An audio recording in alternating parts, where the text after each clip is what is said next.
The sound of desperate knocking jolted me awake. Through my bedroom window, lightening the stormy night. 3:14 a.m. Another knock, weaker this time, followed by what sounded like crying.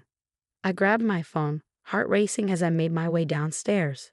Through the peephole, I saw her, Emma, my younger sister, drenched from the rain, one hand protectively cradling her very pregnant belly. "Please, Sophie," she whimpered. I didn't know where else to go. 8 months. That's how long it had been since our family had cast her out. 8 months since Mom and Dad discovered their perfect 19-year-old daughter was pregnant by her college professor, a married man twice her age. 8 months of pretending Emma didn't exist. Before I could reach for the lock, my phone buzzed. "Mom. Don't you dare open that door, Sophie." She made her choice. She chose to shame this family. Let her deal with the consequences. My hand froze on the doorknob.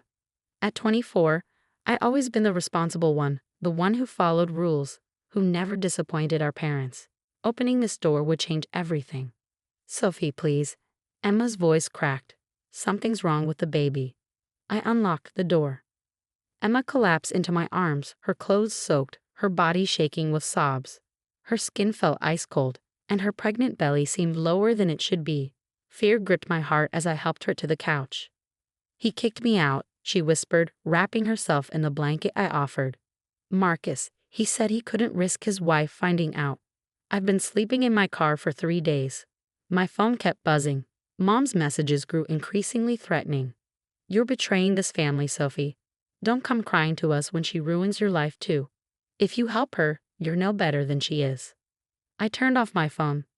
Emma winced, clutching her stomach. "The contractions started 2 hours ago. I went to the hospital, but they wanted insurance information. I don't have any since Dad canceled my coverage." "Contractions? But you're only 7 months along." She nodded, tears streaming down her face. "I tried calling Mom first. She hung up. Dad blocked my number months ago. I didn't know where else to go."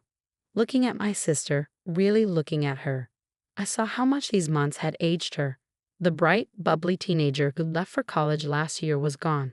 In her place sat a scared, broken young woman who'd made a terrible mistake and lost everything because of it.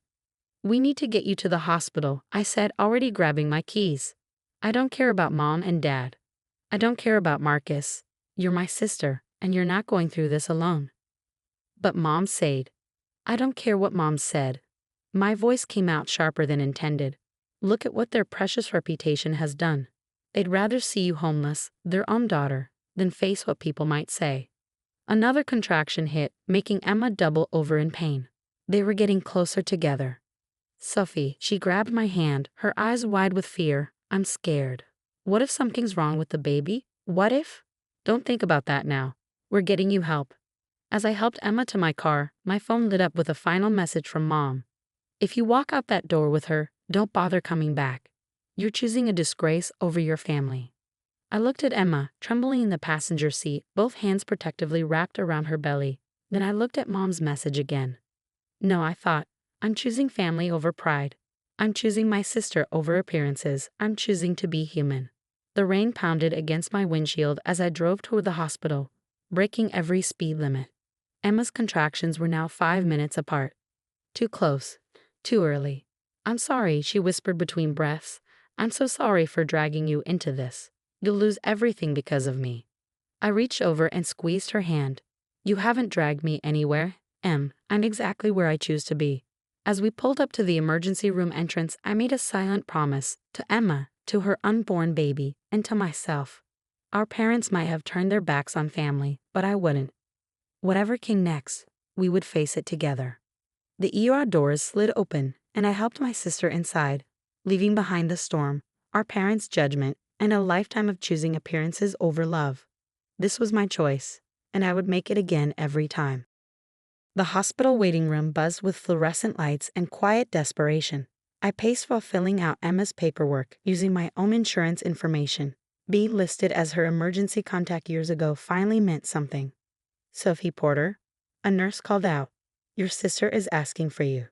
I found Emma in the maternity ward, hooked up to monitors, her face pale but calmer than before. The doctor, a kind-faced woman in her 50s, was reviewing some charts. "You must be the sister," she said. "I'm Dr. Martinez. We've managed to slow the contractions, but Emma's blood pressure is concerning. She's showing signs of preeclampsia. My heart sank. I'd read enough to know how dangerous that could be. The baby's heartbeat is stable, Dr. Martinez continued, but we'll need to monitor them both closely. She'll have to stay here until delivery. Emma's hand found mine. They say I could be here for weeks.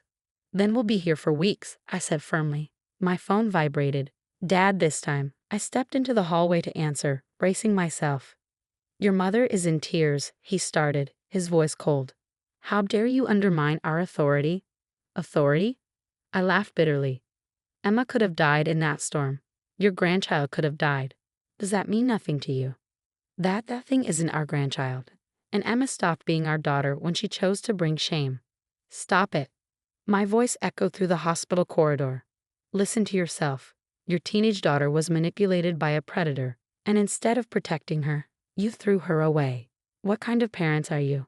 We gave her everything. No, you gave her conditions. That's not love, Dad. That's control. I heard Mom in the background, demanding the phone.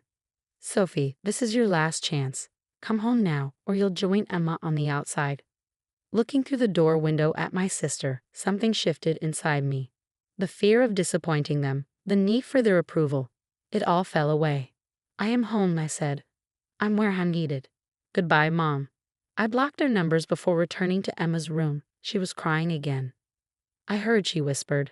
Sophie, you can't lose your family because of me. Hey, I sat beside her. You are my family. And soon this little one will be too. I placed my hand on her belly, feeling a strong kick in response. But your job, your life. My job has great maternity leave benefits, I smiled. Seems like a good time to use them. Emma's eyes widened. You can't put your life on hold. I'm not. I'm choosing to be there for my sister and my niece or nephew. Besides, I added, my apartment has a spare room, perfect for a nursery. You'd let us stay with you. Let you? I'm insisting. You're not doing this alone anymore. A knock interrupted us. Dr. Martinez returned with an ultrasound machine, ready to check on this little one. As the grainy image appeared on screen, Emma squeezed my hand tight enough to hurt. The sound of a heartbeat filled the room, strong, fast, determined.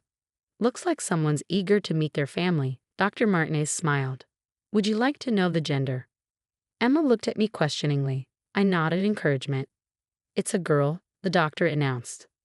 A girl, my niece. Suddenly, all our parents' talk of shame and family disgrace seemed even more absurd. How could anyone reject this tiny person before even giving her a chance? Hope, Emma said softly, touching the screen. I want to name her Hope.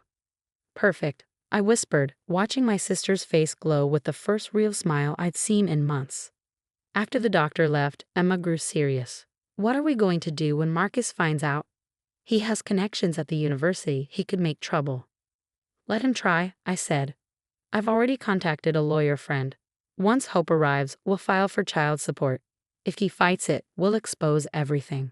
See how the university board feels about professors preying on teenage students. You've thought of everything. That's what big sisters do. I smoothed her hair back. Now get some rest. Hope needs you strong.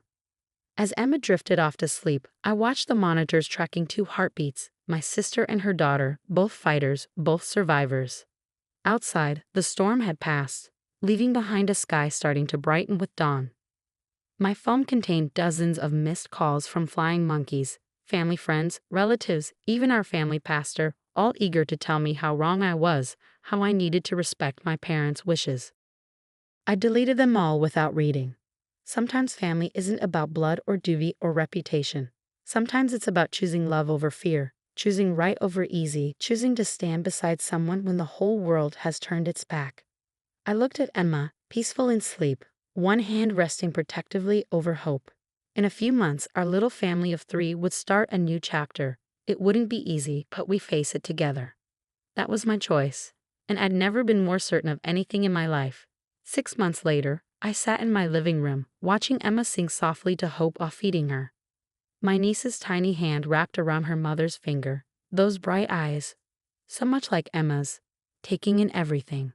The transformation in Emma was remarkable. Gone was the broken girl from that stormy night.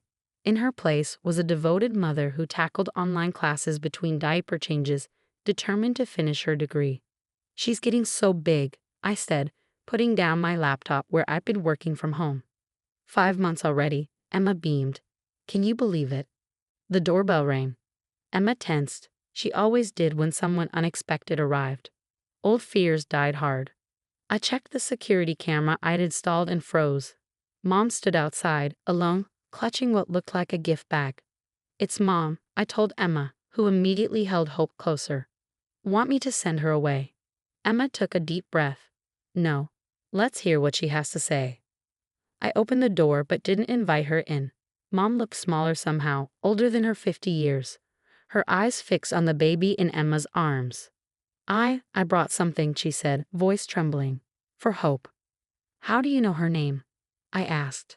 "I follow Emma's private Instagram account, under a different name." She looked down. "I had to know you were both okay."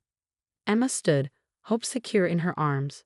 "You could have called, or texted, or shown any sign you cared during my entire pregnancy." "I know," Mom whispered. "I was wrong. So terribly wrong." "Where's Dad?" I asked. "He doesn't know I'm here. He's still not ready." But I couldn't stay away anymore. Not after seeing all those pictures, watching my granddaughter grow through a screen, knowing I was missing everything because of pride. Emma walked closer, and Hope turned her head at the new voice, studying our mother with curious eyes. "She looks just like you did as a baby, Emma," Mom said, tears falling now. "I kept thinking about when you were born, how I promised to protect you forever. Instead, I abandoned you when you needed me most." "You chose your reputation over your daughter," I said firmly, "over both your daughters." "Yes." Mom's shoulders slumped. "And I've spent every day since then hating myself for it." The church ladies stopped gossiping months ago.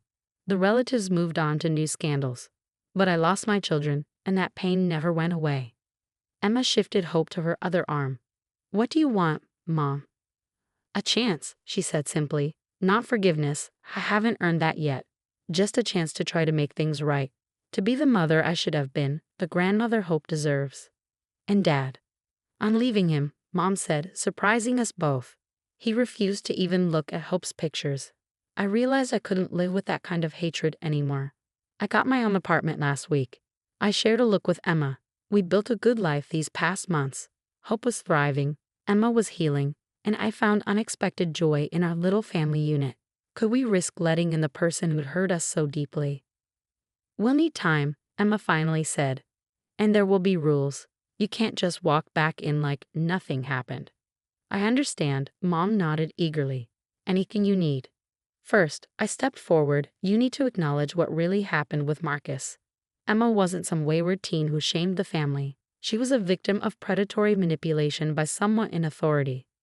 "Yes," Mom agreed, fresh tears falling. "I see that now. I should have protected you, Emma. Should have pressed charges instead of hiding the truth." "It's not too late," Emma said quietly. "I've been talking to other students he targeted. There's going to be a formal investigation." Mom straightened her spine. "Tell me how I can help."